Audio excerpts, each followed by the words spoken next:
Kenya's political space is awash with political parties. From the inception of multi-party democracy, the number of political parties has been on the rise, with two parties or exchangeably coalitions dominating. So on New Week this week, we ask, can the rest be an alternative? A very good morning and welcome to New Week.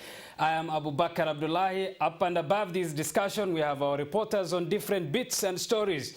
They will be joining us live in this studio as well as in the stories that they are covering. But first, let's get to this discussion. My guest today, Rota Riki, to my far left, Third Way Alliance, and Caleb Omboga, ANC, the Amani National Congress. Gentlemen, many thanks for making time for us. Just a reminder that Moses Oburu, who is the party secretary general, was supposed to be here, but unfortunately he's far, so he has sent a replacement in his place.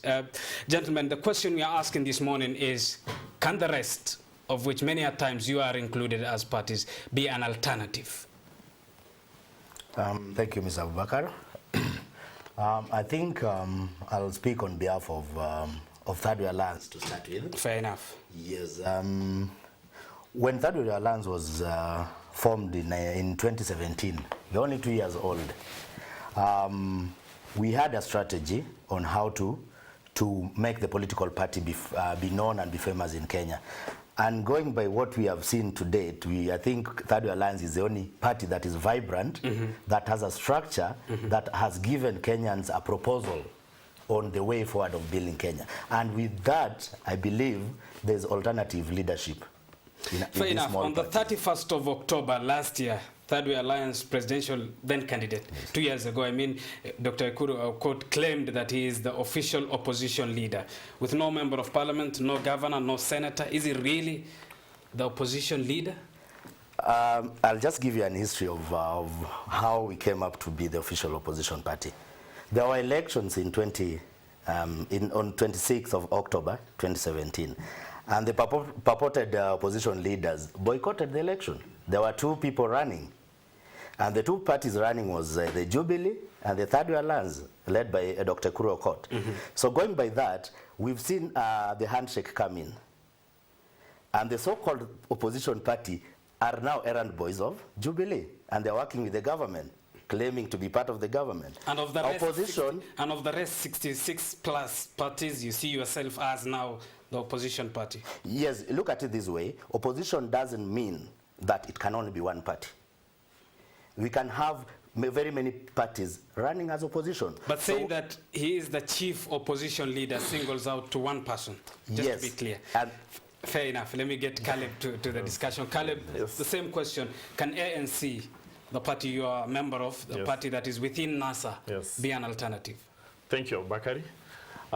First and foremost, thank you for giving us this opportunity to come and have this very important discussion at this time when Kenyans are really focused to see the future of this country.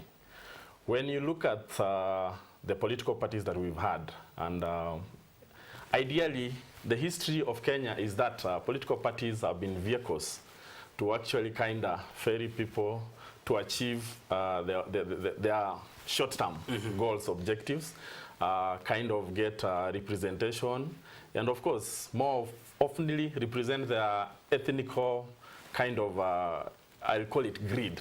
You know, it's about us this time round. So when you look at the political parties that are coming up now, purporting to say that now we are the people, or we are the ones now who have representation of Kenya, the face of Kenya, if I may say so. You know, for you to have a face of Kenya, number one, for a political party, you must really have representation across the 47 counties for you to have a claim of the country. So when you look at the ANC, we've done well in terms of having representation across the country. When you look at our structures, we are well represented. We have women, we have people, we have youth. We have, in terms of gender balance, we've done really well. And when you talk to the country, they basically will tell you that ANC is a party to watch by virtue of, as my brother is saying, with the handshake, our bigger brother is now part of government. But then when you look at ANC, Has the bigger brother left you guys?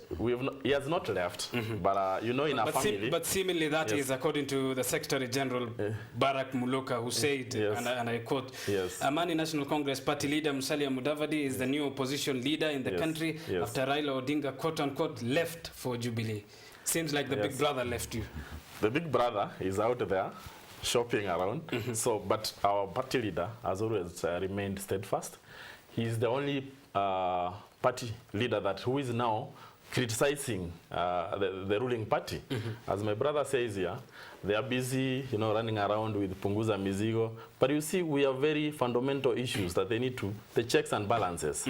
And that's where we are now. Before we start talking about what can we do for the future, let's look at where we are now. Fair enough. Yes. You say your colleague here wrote in reference to Rota Riki, Yes. who is from Yes, Third Way Riki, Alliance, yes. that their party is running around. Yes. Those are your sentiments, of course. but just to judge on what they are running about, Yes. it is the Punguza Mizigo, which you alluded to Yes. equally as point. Yes. If they are running around with Punguza Mizigo, Yes. what is your party, ANC, running around with? My party now, currently, you know, the current problem we have in Kenya now is corruption. Okay?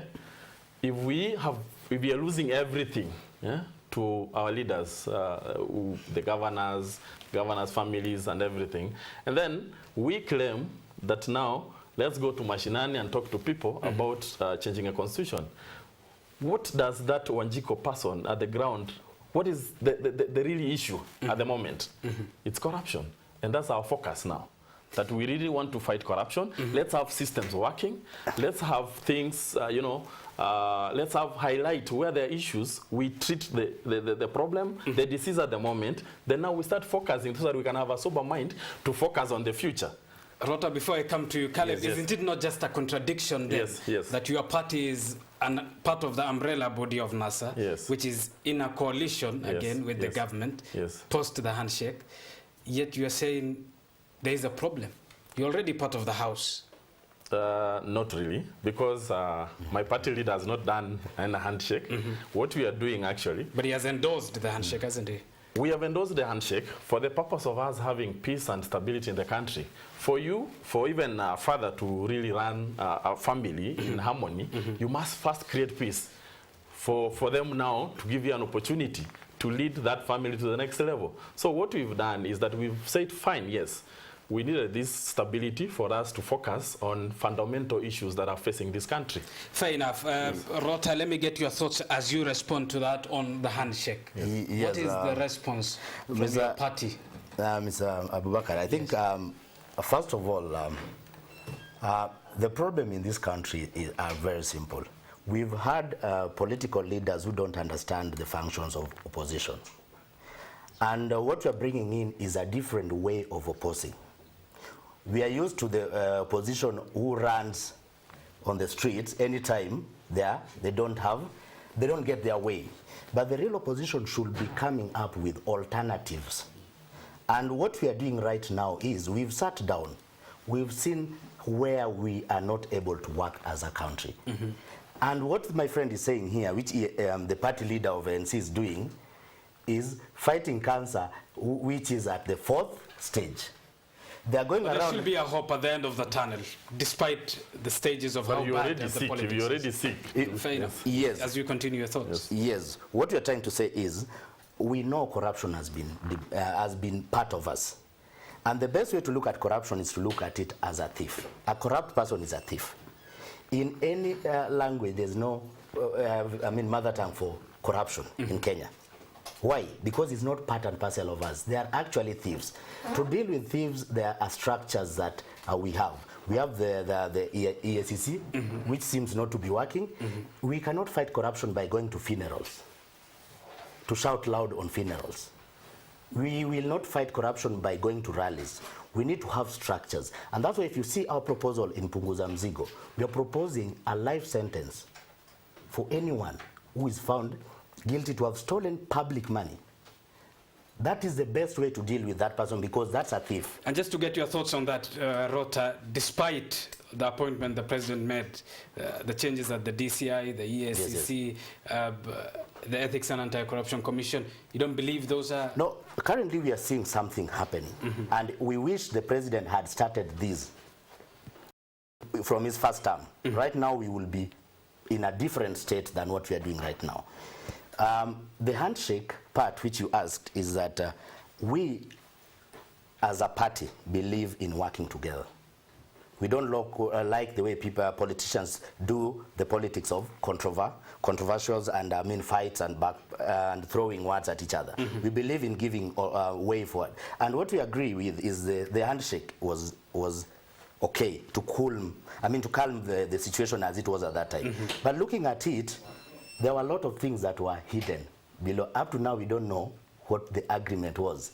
These are public figures. And if you don't know, for purposes of just clarity, if you don't know what the agreements were, yes. How do you know they are hidden? Yes, because we were told they sat and agreed on something. A handshake, the one they're talking about, is not just the handshake of coming this.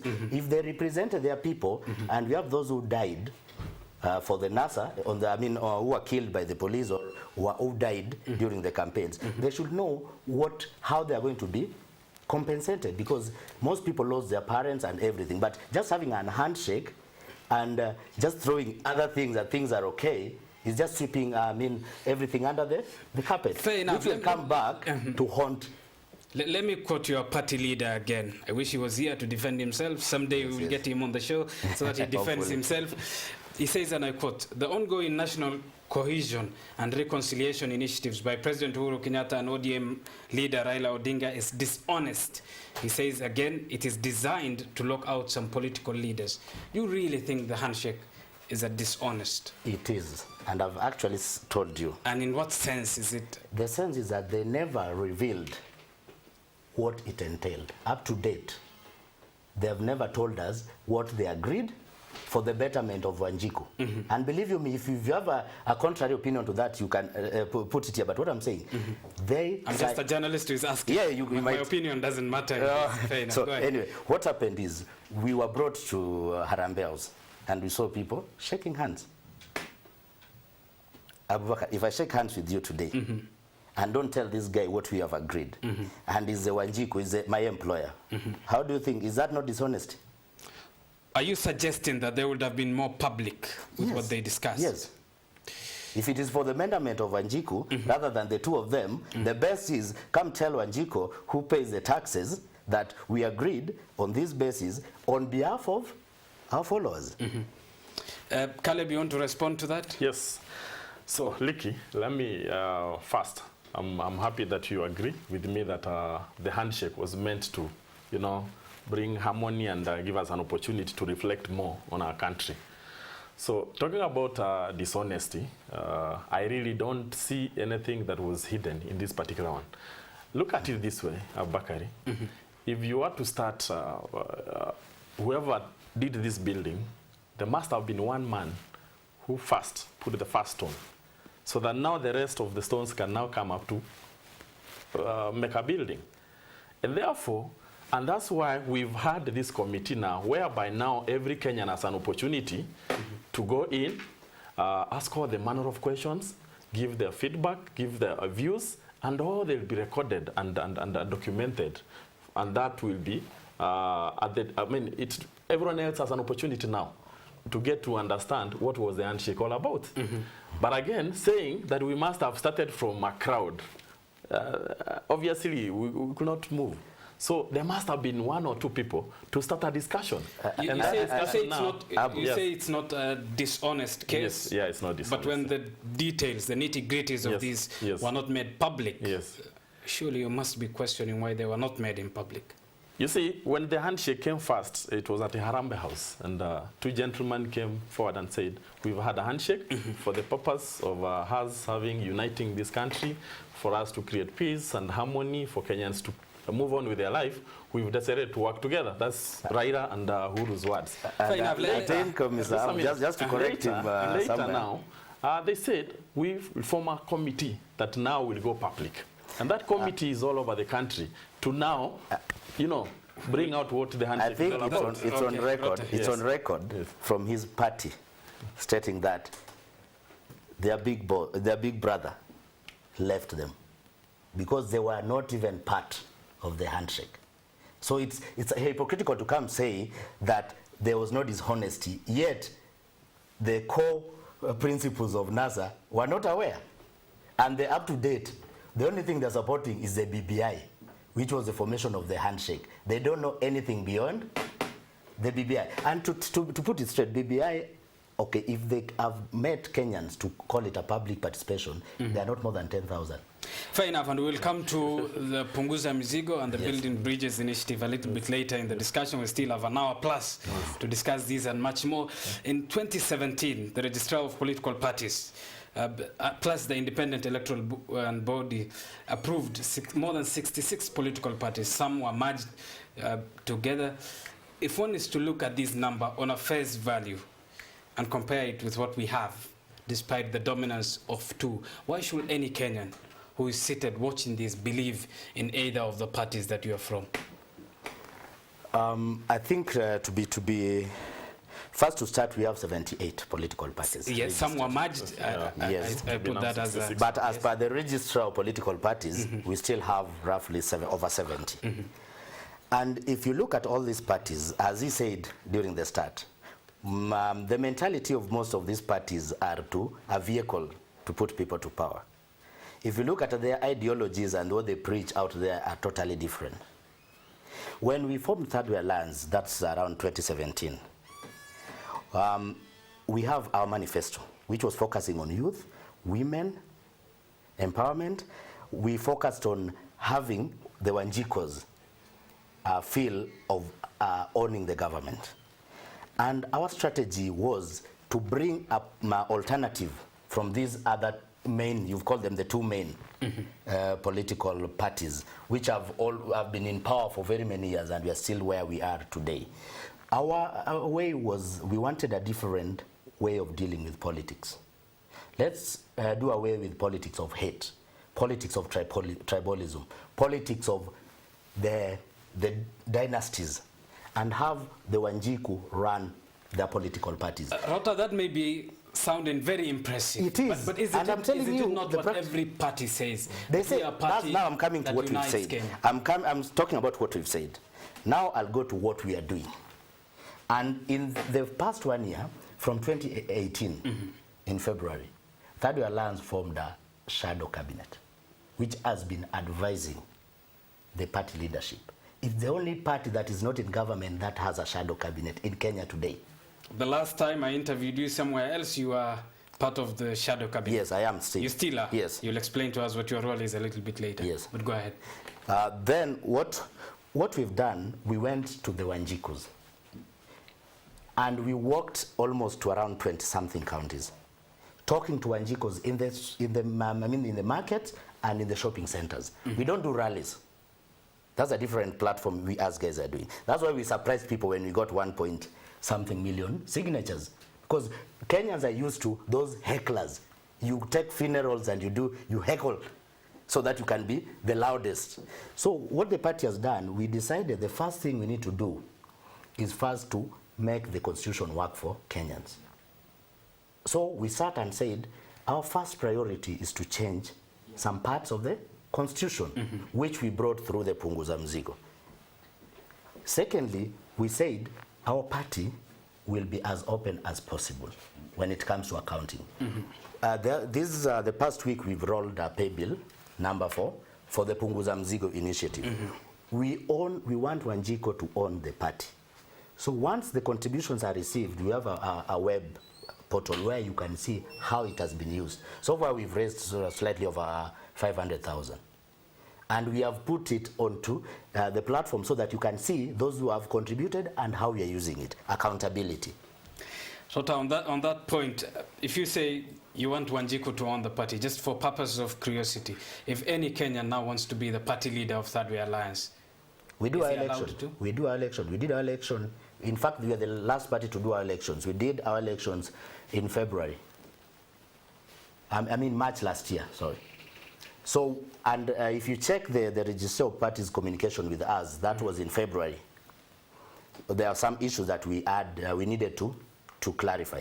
And by May of this month, we are given a certificate of compliance. Very few parties have that. So our membership as at today, and it's still growing, is 2 million. We've had people register online. We use the online platform. We use the, mostly the online platform, and we have registration of membership totaling 2 million as at today. Fair enough. Caleb, why should anyone believe in ANC's ideology, the Amani National Congress? Thank you, Abubakar. As I said, ANC is the only, what I recall now, party that has a national face in the country.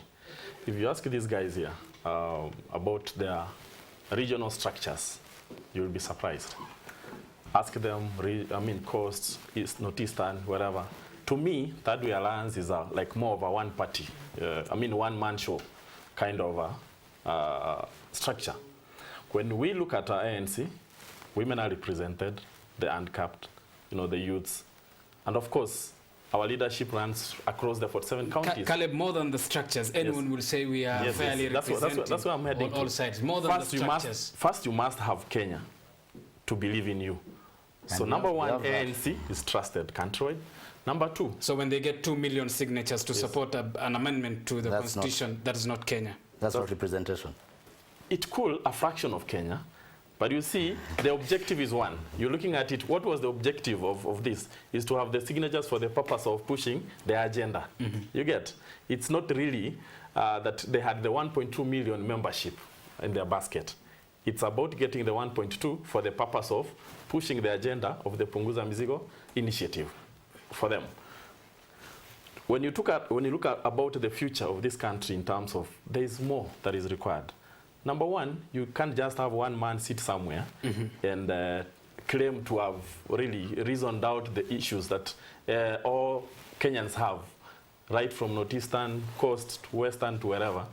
What I think you'll get a chance to respond. No, you'll get a chance to respond. Let him you see, finish going down for signatures, you've not given somebody even a chance to understand what the signature is all about. But you see, you claim that you're solving problems that are facing Kenyans that you don't even know. So to me, first let's have. And what parameters are you using to judge if they don't know Kenyans? Because number one, they have no structures in the country. How do they understand the problems in the? If for instance, Abubakar, we are here, how do you get to know what is happening in CBD? Let me just correct my friend here. I don't know what structure he's talking about. I don't know whether he's talking about buildings or that. If you look at leadership I'll give you the structure of our party. And believe you me, we have offices in the county. Yes.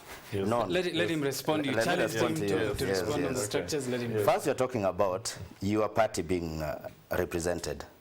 As I told you, Third Way Alliance just came into existence in 2017. There's no miracle we could do to get governors and MCAs and all that within that short period. This is a party that is here to stay for a long time. What the structures we have and the representation that we are doing is that we are walking to the common mwananchi. We don't go to rallies. Most of the parties that we have, they believe in seeing you in a rally. Our party leader with the party top leadership, from the Secretary General and all that, are pros. Our party leader comes from Turkana. Secretary General comes from Homa Bay. Miruru, our chairman, comes from Central. What we have done, we have gone to each and every county.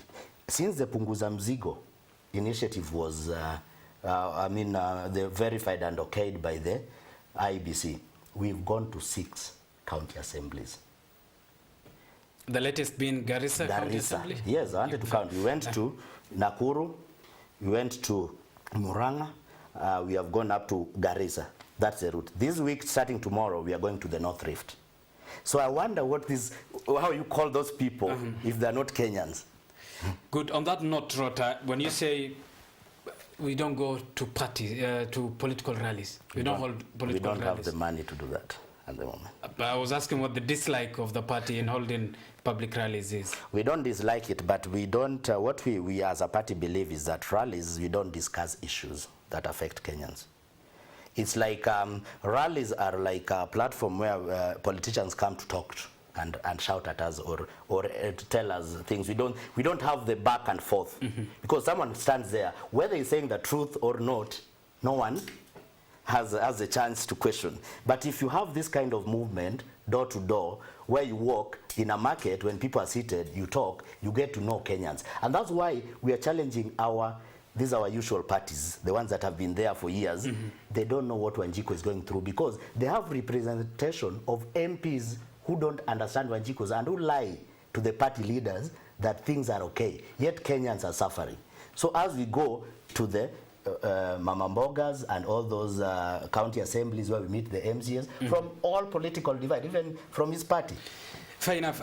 Caleb, yes. What is your disagreement with the Punguza Mzigo, if it is as impressive as he puts it across?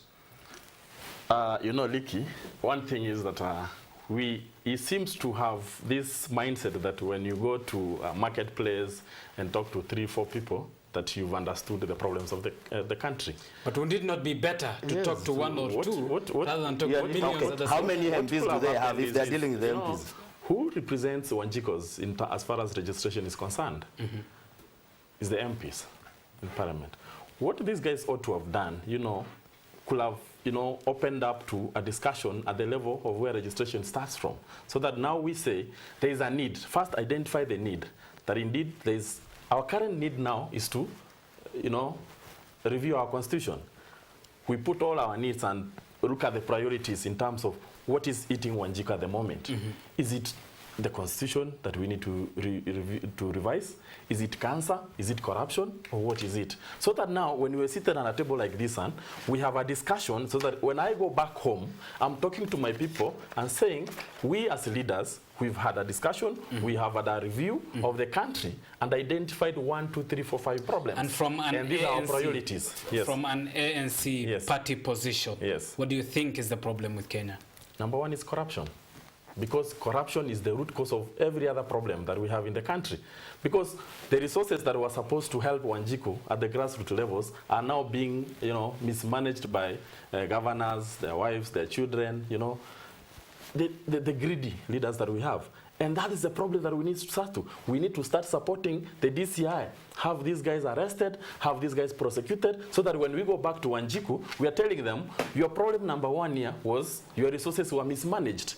Now that we've been able to, manage the resources well, we want to come down and see how do we bring down, this Mzigo business that we want to punguza the Mzigo. But either way, you agree that Mzigo is big.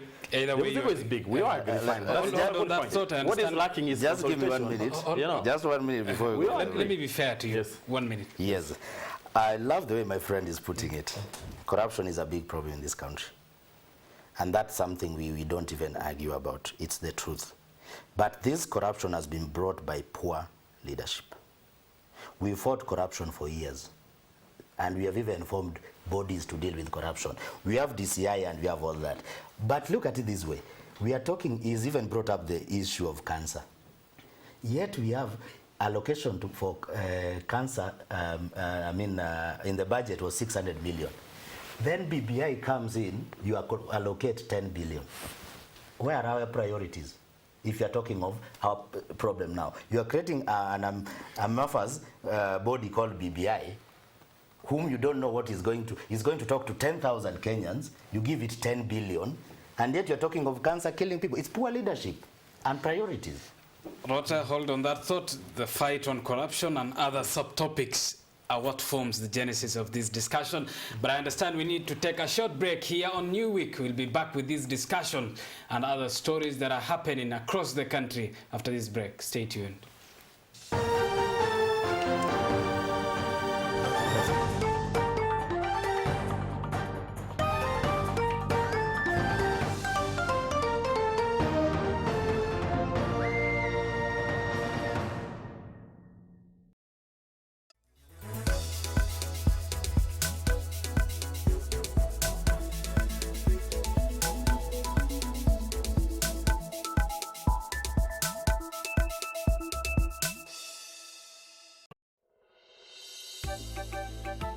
Visa vingi vya ukosefu wa kazi vimewalazimu watu wengi kujitosa katika hustle mbalimbali. Hapa katika Hustle Mashinani, tunatambua bidii yako, ubunifu wako na kuikubali kazi yako. nafanya hustle ya kuuza chapati na maybe weekends huwa na hustle na kushuka watu nywele. Food ni neighbor wangu, hata hiyo kazi anafanya inamsaidia kulipa nyumba. Ungana nami Magdalene Wanjiko kila siku ya Jumamosi saa 2:30 hapa TV47, macho na sauti yetu.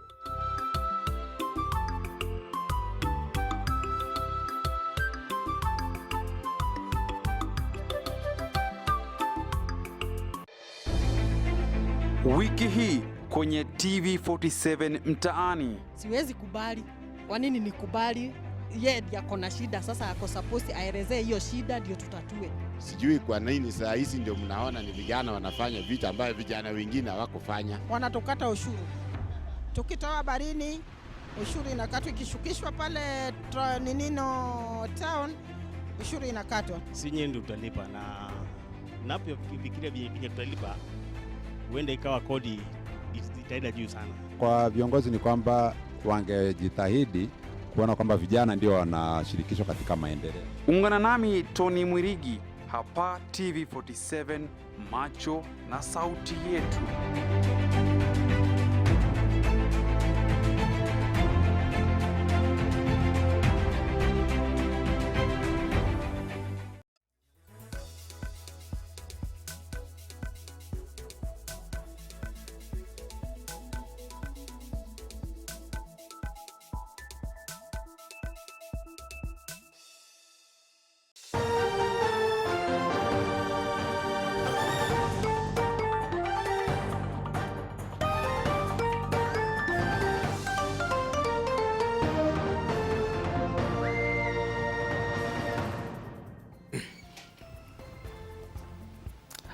Welcome back to New Week. Thank you for staying with us, and in case you are just joining us now, welcome to TV47. So do I as well welcome you to this New Week discussion. The topic that we are discussing in studio today is alternative politics. Despite the numbers of political parties, leave the duo that are leading, can the rest be an alternative? In studio with me, Rotariki from Third Way Alliance, Shadow CS, and Caleb Omboga, ANC party official. Thank you, gentlemen, for staying with us this morning. Before the break, we talked of corruption. You both alluded to it being a big thing, and the fight against corruption should be a heads-on. Any Kenyan in their own senses will agree, visibly from the look of things, that corruption is indeed something that needs to be fought. But your political parties as well have given varied opinions in the fight against corruption. ANC party leader Musalia Mudavadi, in a detailed press conference, talked of the fight against corruption being a PR stint. Your party leader, Ekuru Aukot, Third Way party leader, as well talked of the fight against corruption. And if I am to quote him, he says President Uhuru Kenyatta and ODM leader Raila Odinga is, no, I beg your pardon. He says the government is engaging in public relation and exercise in the fight against corruption. That's true. Do you really think these are PR exercises? Despite the arrest, despite the stepping aside? It's true. There's part of PR and part of work. The way we are looking at it in terms of it being a PR is that we've never had any conviction on all these cases. Mm-hmm. We've had people being arrested and being taken to court. Then you have the same ODP, I mean the prosecution office, mm-hmm. and the DCI asking for more time to do investigation. Look at it this way. If I've come today and I've decided that you have a case to answer, I've arrested you, why should I go then to the courts to ask for more time if it's not a PR stand? Because actually the office of the DCI and the office of the ODP has all the resources in their hands, mm-hmm. to do thorough investigations and have a watertight case. So the PR part is they're trying to arrest these people. Then they know very well that because they don't have a watertight case, the courts will let them free. Then they come and blame the courts. This has happened. We've never had even one conviction. So you hold the view of your party leader that this is a PR course. stunt? Yes, of course. Caleb, your party leader as well, Yeah. says this is a PR exercise, just to use his words. My party leaders has always come out clear in terms of corruption, and yes, he has said it not once, not twice, that indeed it is a PR exercise. Just like Izliki saying, you know, you can't every day be a crying baby. You know, every day you're just crying about one thing and then. Since we started talking about corruption, we've had people being arrested, weekend arrests. They stay Friday, Sunday, Monday they're in court, they are released on bail. Very favorable bails. When somebody has stolen billions, then you give this person a bail that takes 1 hour for a guy to just walk in and pay and leave and go back to the office. What are you communicating to the country? That indeed, this guy was mistaken. Because if you are arrested here today, then the next morning we see you on TV. What are we communicating to the public? You know, that's where we're coming from, the point of that if you've been arrested of corruption, the best thing to do is to completely step aside, leave the office, give the bodies that are given these powers to investigate so that they have a free hand. I can't investigate your Bakari when you're in your office. I mean, ideally, what I'm doing is PR, of course. And so all we need is to have these guys who've been arrested, taken to court, have very firm and stringent bail, and immediately leave office so that they give us freedom. Fair enough. Yes. If you're both political parties then agree that this is a PR stint, according to your political parties, what is the alternative in the fight against corruption? What alternative is your party, ANC, offering?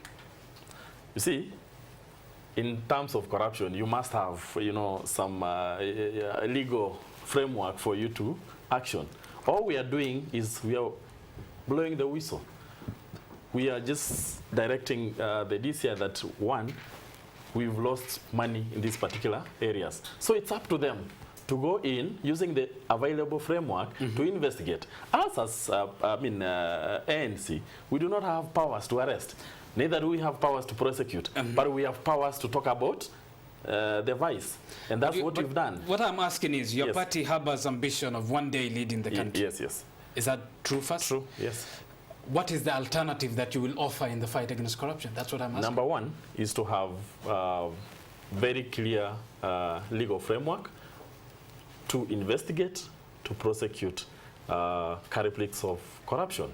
And number two, we must have very clear measures, remedies, because we're not just about talking about waiting people to steal, then we start prosecuting them. We must have also remedies to ensure that we do not lose public funds to a few individuals. So our strategy, number one, is to have very clear and watertight strategies, to have remedies for people, not to have avenues to do what? To root public funds. Number two, we need to empower the investigating bodies and the prosecuting bodies and our judiciary. Despite the change of guard at the DCI and DPP's office, you don't believe those are enough? They're still handcuffed. By who? They're still handcuffed. You know, if you don't have resources, if you go to the DCIs, you get the number of investigators that we have. We have one case that drags forever because you go to court, you find so-and-so is not available and whatever, because they do not have the manpower, you know, to execute. Then the legal framework is weak, whereby you have a guy who's taken billions, then it's the discretion of the judge to decide what bail to give to this guy.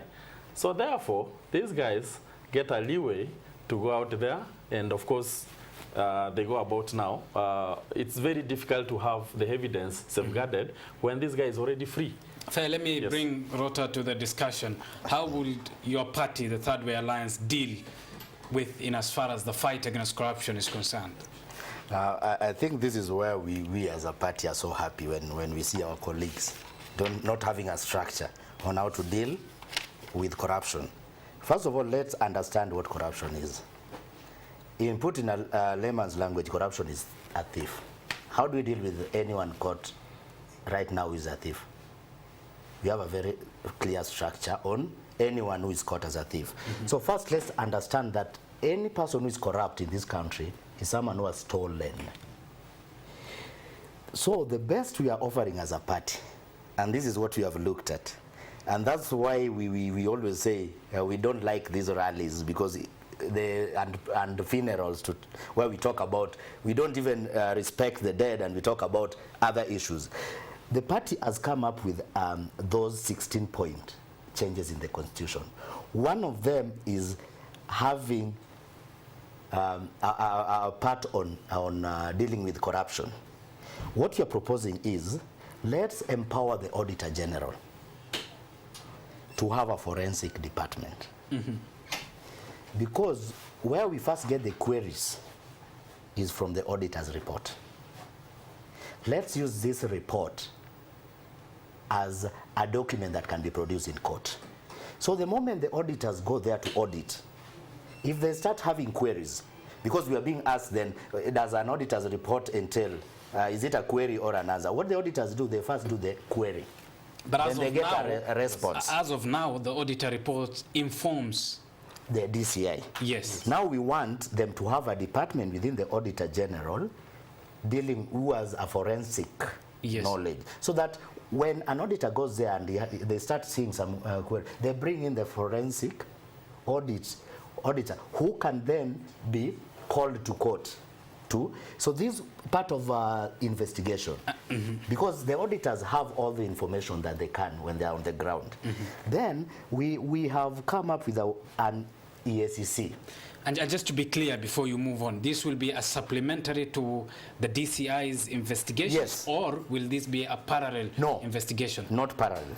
It won't be a parallel. The DCI, and then when the forensic auditor is done and they have verified that these are genuine questions that need to be looked at, they give their report to the DCI or the prosecutor, who can now use these and have that forensic auditor or auditor called to court to confirm what he got, so that it complements what the DCI is doing. But right now we have an EACC because we've glorified corruption to a point that we are forming something to counter it, and yet corruption is stealing. Why are we not having a body to deal with stealing? Because corruption is stealing. So let's have do away with even EACC and replace a section in Auditor General's office dealing with forensic, so that auditors every year they go into government bodies to do audit. And how will this help in the fight against corruption? We are going, that's what I was coming to. It will deter in this way. Once this, our proposal is that when we have a watertight case, because auditors do their job every year, when they give out their report to the DCI, we are saying once they have gotten all those evidence, we only have 30 days in court to prosecute and 20 days for any appeal. And what we are proposing is a life sentence for anyone who is found guilty of taking public money.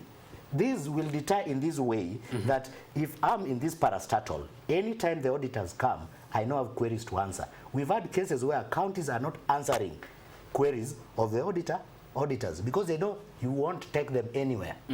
We've had those cases where a county refuses. But if you have a forensic audit, if you fail to answer these audit queries, we bring in a forensic who is able to to give their report to DCI, so that when they come to court, it will take only 30 days to finish the case. That's our proposal in the Punguza Mzigo. I think just to comment on what he's saying, I really don't agree that we need to invest in dealing with thieves, arresting and prosecuting, when you have an opportunity to come up with measures to prevent theft in the first place. What if the amount has been stolen? It's already out of your basket. That's what I'm saying. Much investment should go in prevention, and then of course we must have also ways of dealing with those ones who believe you me. Let him finish. The best is to have systems that are watertight, and therefore we look at, in the event somebody surpasses the system, then what are we supposed to do? Then we have those. And what will this preventive measure of yours entail? If you look at, we've had issues with the current system of IFMIS. guys easily surpass the system and transfer money from one account to the next one. We have guys, you know, sending money to foreign accounts, you know. So for us is to really first deal with how this money that goes to foreign accounts, how do you channel money from this country to the next country, from our country to a foreign currency, I mean account. So we must have registration that guides on how do you, if you intend to invest in a particular country, you must first come out, declare that this is what I want to invest, either through central bank and say, I have so much I want to invest, and this is the source of my money, and this is what I want to do in this particular country. And that you make it clear, and the people know that so and so Bakari will be investing in Australia, in any country. And so therefore, whenever anybody gets to know that you have an account in Australia, it's clear that this account was meant to do 1, 2, 3, and this is the amount that we are supposed to have spent for this particular purpose. Declare your wealth, you say. You declare your wealth. And just on that point, Yes, should it yes. not start from the political class? It should. But you see, declaring wealth, like he's saying in public rallies and whatever, is not enough. We must have systems that when you say have 10 shillings, how do we really tell that is only Leakey has only 10 shillings and not 20 shillings? Will you declare that your party leader declares his wealth? He's free. He always, I mean, my party leader is open to audit and another time. You know, we are free, including our office and our books are always open to audit. I think what has been bedeviling Kenya is the kind of things I'm hearing here. Declaring wealth will never deter corruption. Most of this wealth are even registered in other people's name. We know that in Kenya. Secondly, deterring something through like IFMIS, we are saying, there are human beings in all these things, even banks. We've had banks involved in corruption, where they get money from. We had some banks were named. Yes. What we are proposing, look at what is happening in China. If you are corrupt, what do they do to you? You are put to the public and shot. The bullets are bought by your family. Are you suggesting radical measures in as far Yes, as the we've fight against had corruption is for concerned? years and years. Without radical measures, we will never deter corruption. And with the amount of money stolen, with the number of people increasingly as well being put forward as people who have stolen from the government's coffers, that seemingly means you will eliminate a lot of people, won't you? No, what you're saying is not the way you're putting it. Our party is building on taking this country forward. We know people have already stolen. What we are saying as a party and through the legal process that we are changing is, first of all, if you know you are going to steal public money, you will be in prison for life. Secondly, if you have been mentioned a lot, we are proposing that you automatically barred from holding any public office. So if I know today I'm going to face such kind of harsh penalties, it will deter me from starting to be corrupt. That's what they did in China. Knowing the consequence of what you will do will deter. Because we've tried to fix these, the ones you are saying of IFMIS, banks. We've limited even right now withdrawal of money from the bank. You have to give your source. People have now come up with ways where they even have letters already written from the source of money. So they just come to the bank, they give the bank manager, who is not an expert, to know whether this money has come from that place or not, and he withdraws. So what we're saying is, to deter is to create a consequence of the action. And how do you create a consequence based on the principle that you are innocent till proven guilty? In fact, what we are saying, people don't still understand. That's why we had a certain talk with one of the MPs. They don't understand our proposal. They have not read it. What we are saying is fair trial goes up to the point of sentencing. As lengthy as it may take? Or as we are short as proposing it may 30 take? days. 30 days. Yes, but that's where the fair hearing happens. We have not said anything up to that point. You've now been found guilty. What next? But aren't you at the same time pressurizing the courts that they should be doing the sentences in 1 month? Because a case of someone stealing money for an hospital, that's a mass murder. That guy should be given a priority in court. And believe you me, if you take this, the number of cases we'll have of corruption in the next 10 or so years will be very few. That's why in China, you find very few who reach that point of execution. But because we have made it so easy that you'll just go to court and get bail, we have very many corruption cases, and none will ever go, because now you're making the court to be overwhelmed. But if you have the consequences, someone knows very well, if I take this book, the process will only take 30 days, and I'll go to for life. Fair enough, Rota. Caleb, let me come to you. If Rota is saying that 1 month is enough, is there a problem with that? Yes, I think what this guy is dwelling on is theory, is not practical. Because number one, look at, he's talking about forensic, audit, you know, investigation. All that cannot take 30 days. No, let me correct. It's not, we are not saying, we are not saying the collection of all that. Let me clarify. Yes. The 30 days, that's where we have this problem of DCI and ODPP going to court and asking for more time. Do your time, even if it is 9 months of investigation. When you present it to court, you already have all the case, all the evidence, you have everything. 30 days, if you have everything, is enough. But what you're saying right now is rushed. Because it's a PR, just get any small thing, rush him to court, let him remove from office, then have him have a cash bail, you come sit with him. At home, he becomes another governor. You know? Let Caleb answer my question. If the courts have 30 days to give a verdict of a crime that has been brought forth, to whether declare if someone is an innocent or has been found guilty. 30 days looks impressive. It is on paper, but as I started saying, our strategy is different. I agree that we need to have a shorter period whereby a process takes place to identify whether a person is guilty or not. But then we need to start far. That the DCI, do they have the resources to have comprehensive evidence that will enable the court to make this judgment within 30 days. You know, if we don't, then of course we're going to have this back and forth. Somebody asks for 14 days, 21 days, and it's because of what? They do not have, you know, the resources and the expertise to have concrete evidence that once you present to the judge, you know, the work of the judge is actually to look at what you presented before the court. Then based on your facts, they're able to make judgment.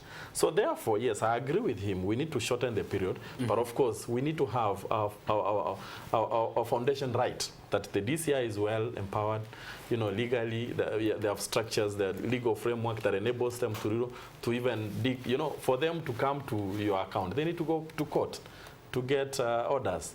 Would you want them to come directly into? I mean, if I'm a suspect, how do you inform me that I'm going to check your account? But at least we have a sense of privacy, whether you inform you or not.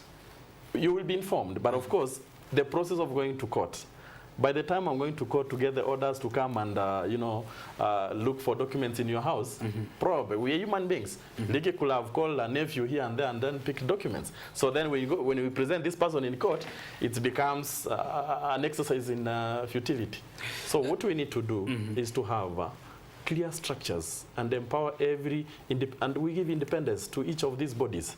DCI to have its independence, the prosecution, and the court. Isn't that not too ideal that every politician, often when we hear them in different debates, be it here or elsewhere, that is the ideal picture they often paint. Give these, let these be working. When in reality, that's not the case. What we need is registration, and that's why I started telling my brother here that what ought to have been done first is to sit and identify our problems and look at where do we have a registration, a registrative vacuum.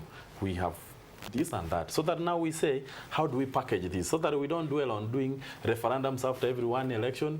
We say we have our constitution is not good enough because we are rushed through on a need of that particular moment. All we need to do is just, you know, pause and reflect on the country. What are our issues? Put them down. And then, based on that, let's formulate a question for a referendum. And when you say we are rushed into this, are you speaking to a Kenyan, as a Kenyan, or you're speaking as an ANC party official? One as a Kenyan, and of course as ANC. But your party has been there.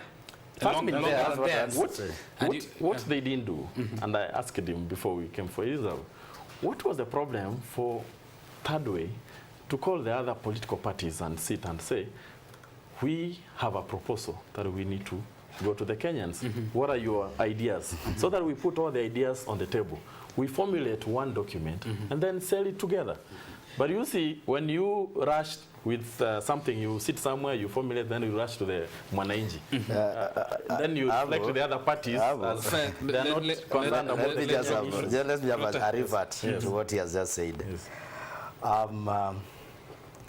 What we have seen in this country is the belief that we have monopoly of idea, of thinking, that people can think on behalf of Kenyans. And that's what most of these big wigs have thought for a long time. What happens, the Constitution is very clear. In Article 255, 256, and 257 on how to change the Constitution. And in any of those articles, there's none where it says you have to consult a political party. You as an individual can today start, invoke Article 257 and you get a referendum. Whereas the law may sound as it is, that you No, I'm coming to now the political will. And I'm asking, Yes. whereas the law may sound as it is, written, and that you have a right to present whatever you want as a bill, would it not have been a nice idea to probably indulge those who have been there before you? We did that out of the camera. And what was their response? The response was, you guys are noisemakers. We had a Secretary General of one of the parties in NASA going on TV stating that if you get to 1 million votes, I'll resign. What does that tell you about that party? Can you engage beyond that? Because they have already looked down on you by stating that if you get to 1 million, I will resign. So what we did, we talked to those parties outside of the camera, as we don't do. You know, they believe in going to rallies and telling the other side that we are ready, as we did ours down. So when we told them, we are going for this, and believe you me, Punguza Mzigo started way before the handshake.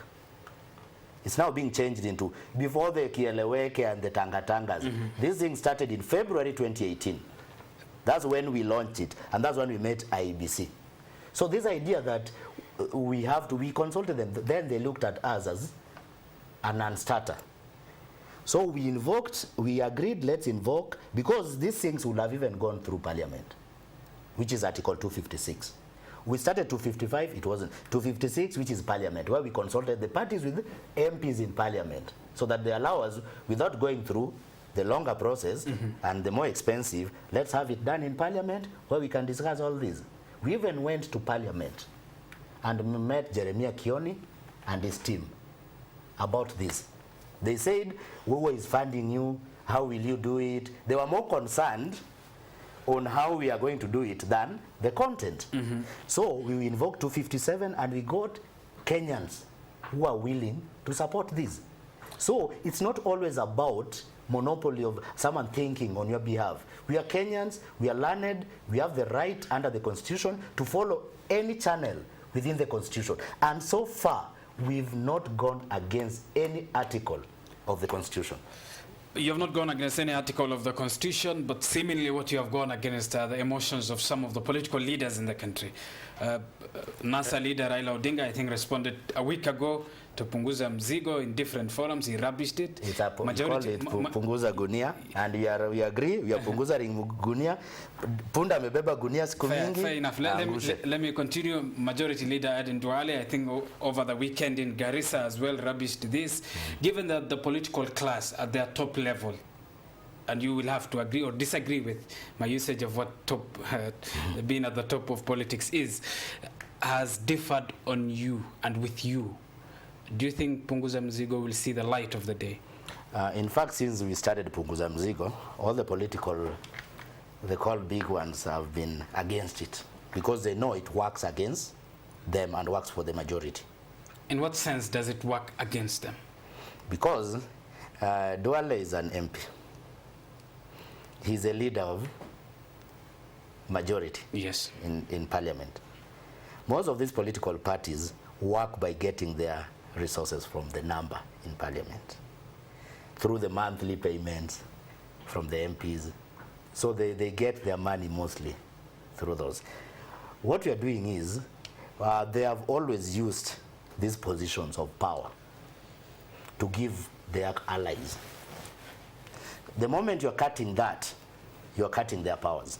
And you're giving the powers to the Wanjikos, the Atienos, the Mwendes. So what they are against... But you're equally giving the powers to the Senate.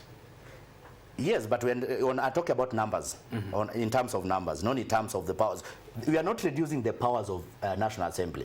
They remain with their legislative power. We are not changing anything. The only thing we are changing is their number, and that's what they are against.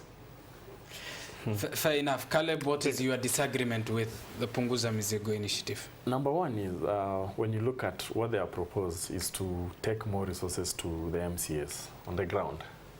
Then my question is, where are the checks and balances for these MCAs? We are saying, yes, fine, we want to take money to Mwananchi. So we pushed much of the funds to the MCAs. But then, who is going to check on how these MCAs are going to manage these funds? But you don't have a problem with the money getting to the MCAs. What you have a problem with is who will check on the usage of that money. We have a problem money getting to the lowest cadre in this country. But all we need to have is structures that we don't again come back and start saying, oh, money has been lost where, so that now we start talking about investing in now arresting MCAs. Now we move from governors to arresting the MCAs. So what we ought to have done, that's why I said from the beginning, is that consultation had to be done. So that now from the MPs, from the existing parties, and we say, how, yes, we want to get these funds down to the ground, to the Wanjiko. But then, how do we manage these resources? What are the checks and balances, so that to ensure that these let me pose that to Rota, who is from the Third Way Alliance. Of course, he will defend his political party. No, I won't defend. I'll give just... Let me ask the question. The question is, if we are channeling more money to the MCAs, who will check on them? My good friend here is saying we will have consulted. You've just asked him how you have no problem with the money going to the... Give us a proposal on how the checks and balances is going to be done. They would not have given us, believe you me. You haven't asked them how... No, I'm saying right now, you've asked him, he has not given us how his party would have proposed. Now let me give you our checks and balances. Currently we have CDF.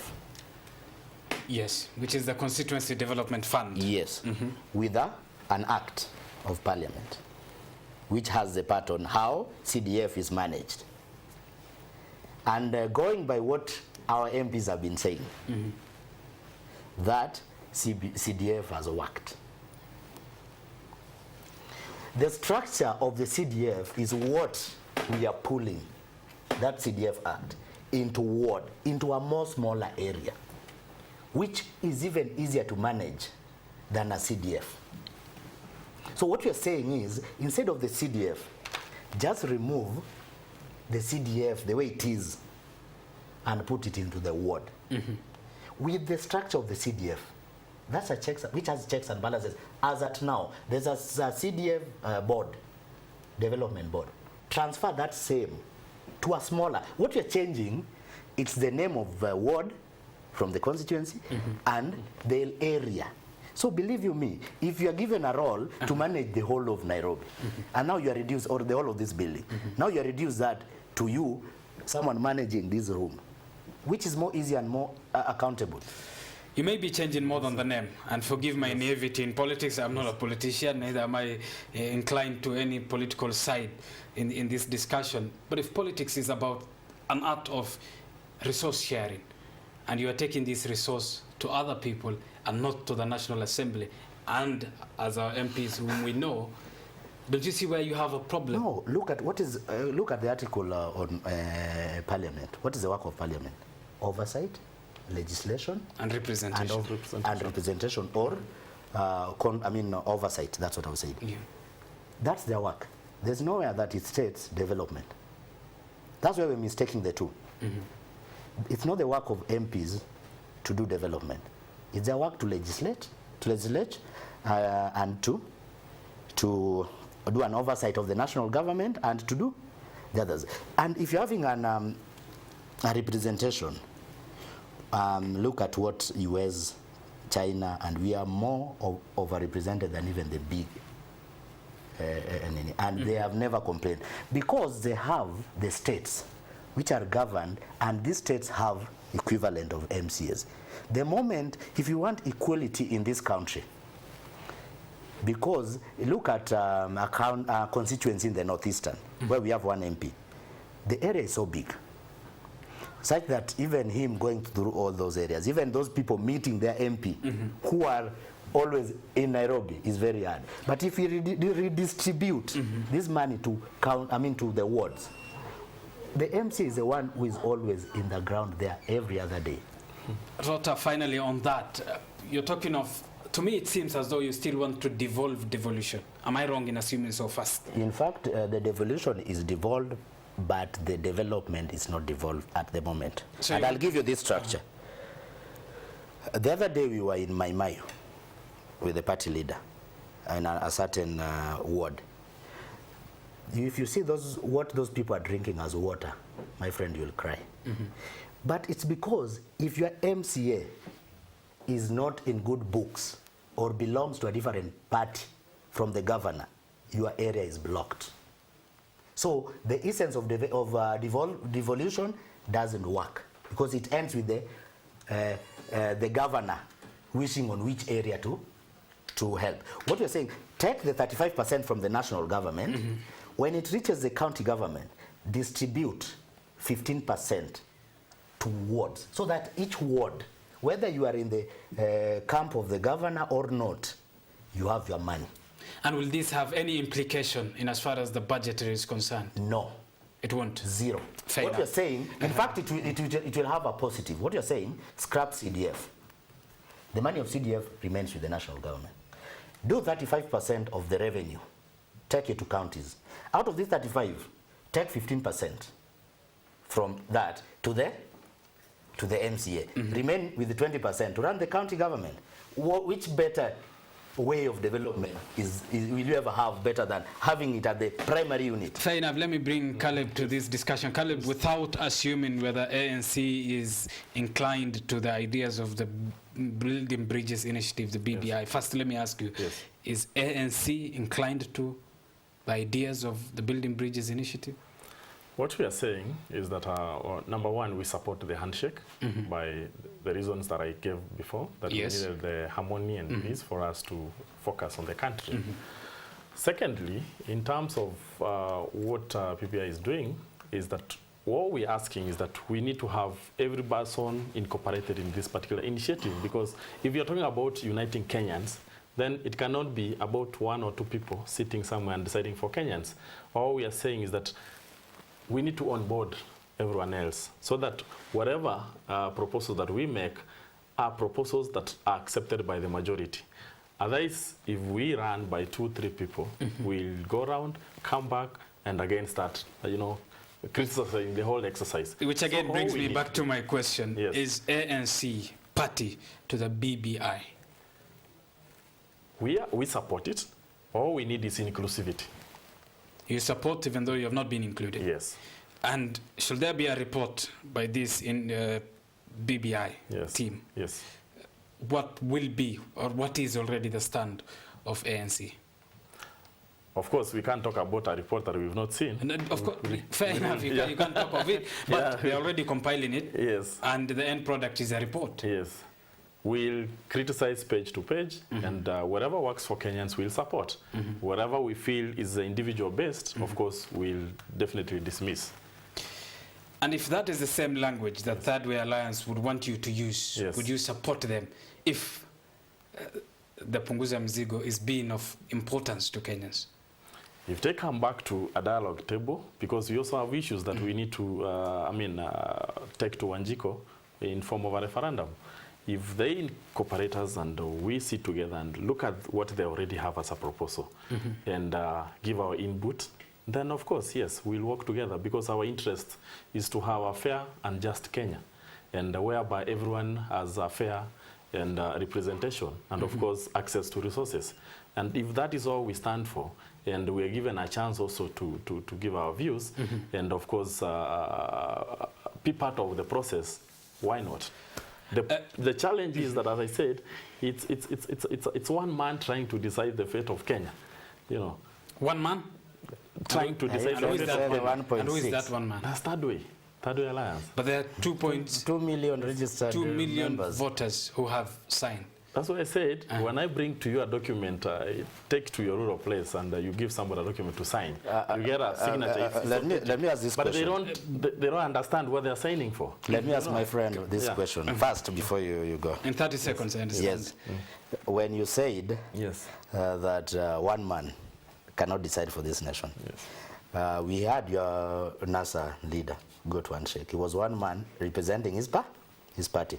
When Kura Aukot talks, Daktari, he's talking for the 2 million registered members of Thirdway Alliance.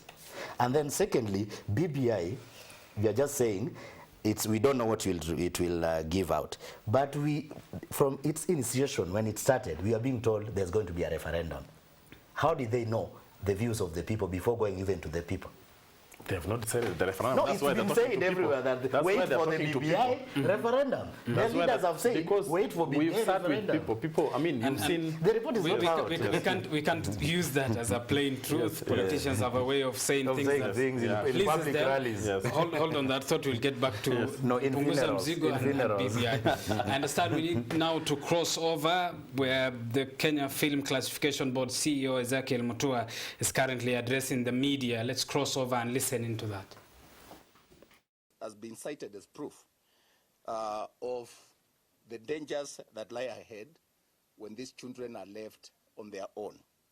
Even though we have established that it was misreported, that indeed those children were not in a video den, neither were they watching pornography as approved or with the authority of the management of that mall, which we have licensed.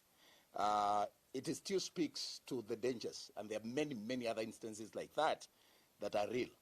On this one, we sent our regional manager, Gilman Dokatu, to the mall and to the police station.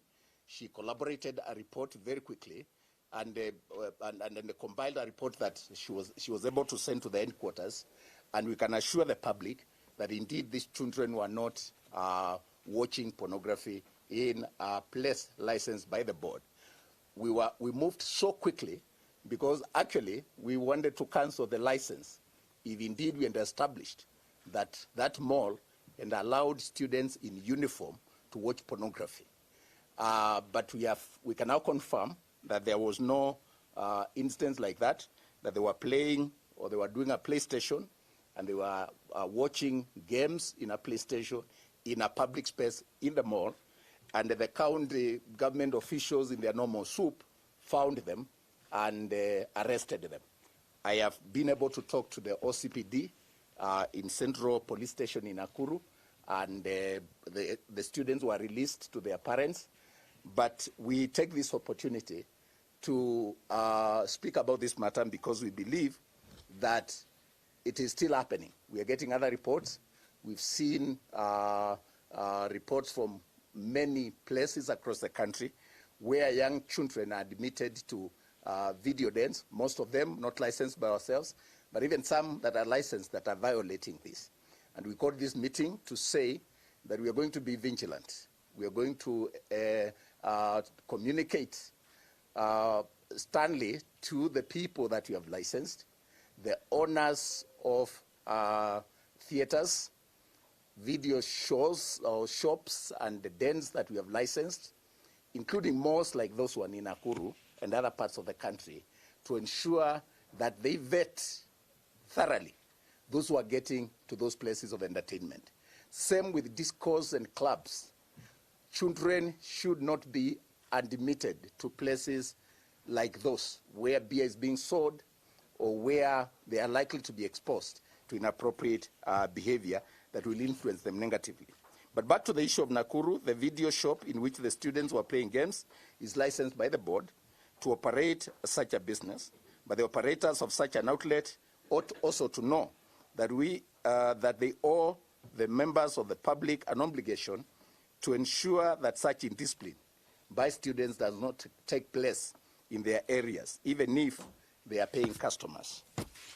I point out the incident in Nakuru because it is an eye-opener into the high level of vigilance that must be maintained, not just by parents and relatives, but by all members of the public to watch against exposure of children to underage people to harmful media content. The mandate of the board is grounded in solid law that can be enhanced and enforced by all members of society and stakeholders to embrace on a positive note and play their role to ensure that our children remain children and they are safe during the holidays. Some of these entertainment joints end up becoming dangerous for the children and for our young people. That's why they pick all manner of ills and immoral behavior and end up becoming even unruly when they go back to school. Watching them and having a collaborative and enhanced vigilance by all parties, society at large, because the KFCB eye cannot be everywhere in the country, I think will be a very important thing. Every parent and stakeholder who cherishes the prevalence of good morals in society should yearn to support KFCB's mandate as established under the law to ensure that we regulate the creation, broadcasting, possession, distribution, and exhibition of films and broadcast content in order to promote our culture, national values, and aspirations. But the most important one is to protect our children from exposure to premature adult content. Like I said, we have tried as a board to spread our reach to all parts of the country, and we have offices covering all the counties in Kenya. But we cannot be everywhere. Even the police themselves cannot be everywhere. We are working very closely with the DCI. For the first time in the history of this country, we are very grateful to His Excellency the President that out of the Executive Order number 1 of 2019, the Minister of Interior and Coordination of National Government is playing its role to give KFCB support to ensure that those who are found either distributing or in possession of illegal films, or like you saw in the case of Mombasa, the girls who are in a certain exclusive villa doing, pornography or shooting pornography. The police have become of so much help in supporting our work, and we want to thank them. But we're asking parents and other adults to ensure that they play this role. Report these cases to us. We'll be giving you the hotline that the members of the public can use to ensure that they are able to reach us. School holidays are some of the most unmonitored times in the lives of students. Many who are left alone in their houses with little or no monitoring on any kind or on the kind of media content that they consume. Times have changed and parents are busy and are traveling. People leave their houses early, come back late, and these children are at home alone. Every parent should ensure that they talk to their children, that they monitor what their children are watching.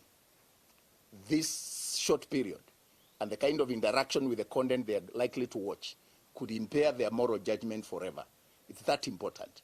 While we will not expect that parents will be present to do parental guidance on every film, we're asking that we all take the responsibility, have a conversation with our children, and ensure that they understand so that they can police themselves and they're able to take care of themselves. In numerous talks and workshops with schools, with schoolgoers and other groups of youth, I have, with my team, been engaging in sensitizing the youth on the dangers of exposure to harmful content. And we say this, not just pornography, violent content, content that is demeaning women, including some of the news that we are watching. And I hope the current exchange that we are watching today between our leaders does not see the light of day on any prime news in our country. It is shameful. If I would just pause there to call those leaders to order and ask them to just create or call for a ceasefire. If they have no arbitrate, I will be there to arbitrate. But we cannot have a situation where leaders glory in using the most obscene, vulgar language to insult each other. There is no pride as a country for us to be watching that kind of thing. I ask the media to give that a blackout. They can exchange on social media, but I'm hoping that sooner this matter will be brought to an end. These are the kind of things that are influencing our kids to think that even when we differ with each other, we must tear each other down, demean each other, insult each other. You can't build a society like that. And I think it is time we have a conversation as a country on what kind of children do we want? What kind of future do we want for our country? And all of us play our role. It's not easy, but it can be done when we establish a model that guides us to say films that are not rated by the Kenya Film Classification Board as fit for your age will not be watched in my house. And a parent can say that and enforce that on our behalf, because we will not be there to switch off the TV. So parents, your kids will not die for not watching the TV.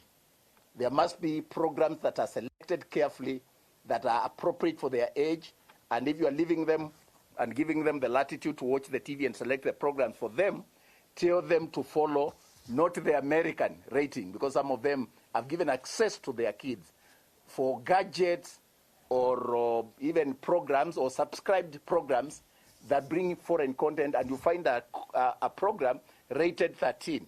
But 13 of America is not 13 of Kenya. So we want that conversation to sink. And the level of awareness that we're creating is to say that unless this film is rated suitable for your age, please do not watch. And let the parents do that in the houses. But this conversation should be in the corporate. Well, that is the Kenya Film Classification Board CEO, Dr. Ezekiel Mutua, addressing a raft of issues in as far as film and the classification of content is concerned. A point he also alluded to is a call to the media to give a blackout to politicians who are using harmful language, as well as parents to monitor the kind of content that their minors consume when they are on holidays. Before we get back to this discussion, let me get the thoughts of these two gentlemen who have been here with me for the last 1 hour discussing politics. We have had the comments of the Kenya Film Classification Board CEO in as far as the media self-censorship of what politicians say is concerned. That definitely doesn't sit well with you, does it? Let me start with you, Caleb. Of course, when, every Kenyan has a right to, say whatever they want to say, as long as the content meets the threshold of the Constitution. Mm-hmm. And therefore, when you say that you give a blackout to all politicians because one guy said something that is not befitting the public, then it's unfair. All you need to say is that we have a body that is mandated to check on hate speech and such vulgar language, mm-hmm. and that's the body that is supposed to take up their role seriously. So that what he's trying to say is that these guys have failed. You don't when you fail to do your work, you don't say that now let's close the shop because you can't manage the shop. Rota, your thoughts as well on that? As much as we believe in censoring and putting controls on to the politicians, I kind of agree in a way. But I feel for you media people, because when at the moment most of the coverage are live, and you can't predict what anyone will say. So if it is something that is run later, you can have control. But if right now you go for a funeral or a rally where most of the MPs and take opportunity to talk, you can't know what the person is going to say next. So as much as we should be very careful in censoring, but we need also to have to feel for the media people. And just to put it clear, he's pleading with the media. It's not a chest-thumping rule that he wants implemented. It's just a plead from the Kenya Film Classification Board. And I wish you would also plead to the politicians to talk content. Fair enough. Let's get back to the content of our discussion here, the politics of alternatives. If one is to compare and gauge, this will seem as though it is an establishment versus upstarters, people who are relatively new into the field. What will it take to change the narrative? The way you put it is very right. It's there. You call them I will call them the old versus the newcomers. What we are bringing in is a different way of looking at problems of Kenyans. And believe you me, problems of Kenyans are not new or old. There are still problems every other day. And any party that will relate to the Wanjikus, Kenyans are very informed at the moment. And if you talk to Kenyans, they are getting out of this perspective of our person. And we are very happy if that can happen, so that we get out of this idea of my person is in power. Because when they're suffering, when people are suffering, the same problem you face in Turkana is the same problem someone is facing in the coast. So it doesn't depend on who, if your person is there. We've seen cases where power stayed in a region, Baringo. But believe you me, do you think they're living better than the people in let's say, Kamba, where they have never had a president? So this narrative should change from our mindset. And we are asking the youth, who are the majority, think about your future. Don't think about the leader because he's coming from a region, or because he has been there for long. They have been there for long, but the problems still exist. We are bringing a different way of doing politics, non-confrontational, but with content-based. We won't attack the person bringing the idea. If BBI comes up with ideas that we can understand, which are for pro-Wanjiku, why not? Caleb, what will it take to change the narrative? If at all it needs a change, let me not put words into your mouth. Of course we need a change, and for me, I look at it this way. The biggest problem in the country is ethnicity. If you look at most political parties, you look at the party leader, it's assumed that the party belongs to a particular ethnicity. Therefore, you say it's assumed. Is it not just a reality that parties largely, in other words, owned by their party leaders? The parties have made them to believe. Majorly, actually, that's what I've been made to believe, but it might not be really the case. Because again, we have parties that have better structures and representation. But ideally, what has happened is that we've made Kenyans believe that this is our party. You've heard people say, chama iko na wenyewe. You know, what does it mean? Somebody claiming that a party belongs to a particular, you know, either individual or community. So what needs to happen is that, as he's saying, the youth needs to take up the roles seriously, because this future can only be modeled through the hands of the youth. And how do we do it? We start by, you know, how do our children mingle at their youthful age? Do I look at Liki's kid as you know, from a particular tribe, or do my kids see my neighbor's kids as Kenyans? So if we as parents promote, you know, that culture of seeing, you know, your neighbor's kids as Kenyans and speak a language as a Kenyan, then we're able to kill this ethnicity. Once we kill this ethnicity, then leaders who are now preaching this, you know, kasumba of a particular community about it's our people, then that will die soon. As long as the youths who have the future of this country take it up and act as Kenyans and not follow the kin of their communities. And Caleb, as you paint this nationalistic idea and vision of a party being national more than political, do you really not believe that ANC is a largely Western region dominated political party? That's what I'm talking about. When you look at the leader, you assume it's a Luya party. When I look at Ekuro Ekot, I look at it like it's a particular community. That's not the case. What we are doing... You say that's not the case. If you look at the numbers, where did ANC get its most numbers from? Of course, it's Western. It's backyard. Reason being, as I said, you know, Kenyans or communities are made to believe that once somebody leads the party, then that's our party. So that's the narrative that we need to kill. Because either way, at some point, somebody will lead the party. We'll have a party leader, either way. Whether it's Aluya or Kisi or whatever, at some point, we'll have somebody from a particular community leading that particular party. So do we move now, if Mudavadi, for instance, is not a party leader for ANC, tomorrow is someone else from, let's say, Kisi, do we now say ANC is a Kisi party? That's what we want to, the narrative that we want to kill. It's not about the party leader. It's about the party ideologies. You know, what do you stand for? You know, without necessarily looking at the ethnicity of the leader. And that, if we start looking at things that way, then of course we'll model this country to start focusing on ideologies and not inter-community kind of competition. Rota is pensively... No. I want to concur. He wants to I want to concur with my friend. And it's a narrative that has always been there. that the first thing someone looks at is who is the head of that party. It's from this region, then it's ours. In fact, if, I'm sorry to say this, if our party leader, Dr. Ekuru Aukot, was coming from any of these major, the bigger tribes, by now they would have said he's doing it because he has the numbers. But we are lucky that he's from a minority in this country.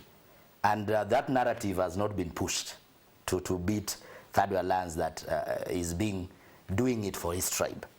And that's the narrative we need to change. We need to support someone because of what he's proposing, not where he comes from.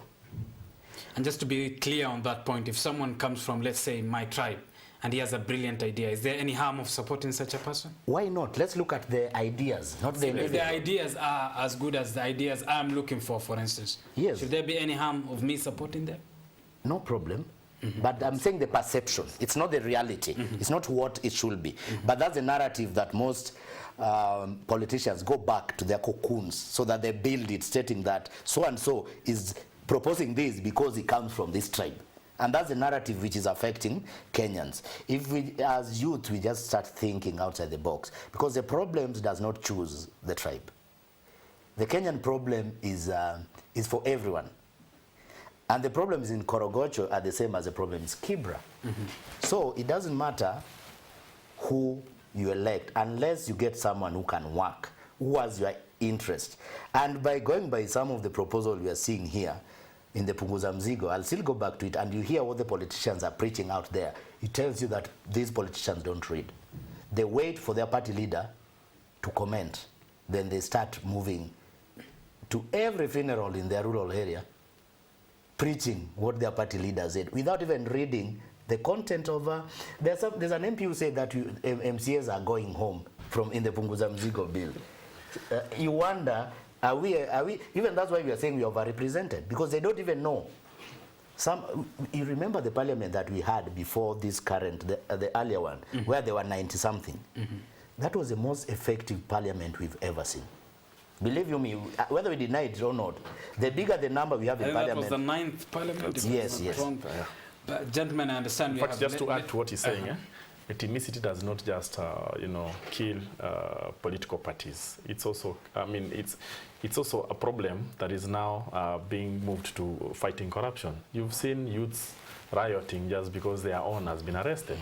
You know, that kind of thinking, when you have a person has stolen public funds and you want to say, this is our person, they are targeting our people. You know, that mentality is what we want to kill, that our youth take up leadership, look at things, clearly and see what is right, what is wrong. As you are saying, if my person brings up an idea that, of course, I've been looking for, yes, why not? I can support. But I'm supporting as a Kenyan, not because we come from the same community. And if these political parties are largely run by people who are of age, 50, if not 60 and above, and you are telling the youth to come up and take political positions, isn't that not a contradiction on its own? So the parties are not necessarily as welcoming as your words are today. Like if I talk about my party, what we are currently doing is that the structures. If you look at our structures, most of our the party leaders, the people holding those positions, we have representation of all manners. We have youths, we have women, we have the handicapped, and and of course we need the elderly for that guidance and all that. Because again, you can't say let's have the youths run the show. Of course, you need, you can't just tell your father now you need to leave, because now we've grown, we are boys. You need the father for guidance, but of course, a father also has to have the sense that the boys have come up now. We need to pass on the mantle. What I'll say, most of these parties, the so-called big parties, have leadership that is not at par with the changes. What they'll do right now, they've realized that we need to look youthful. So what they do, they give those youthful faces to the public. But what they run behind are still their old mindset. What we are doing at Third Way is that that's why we formed a shadow cabinet.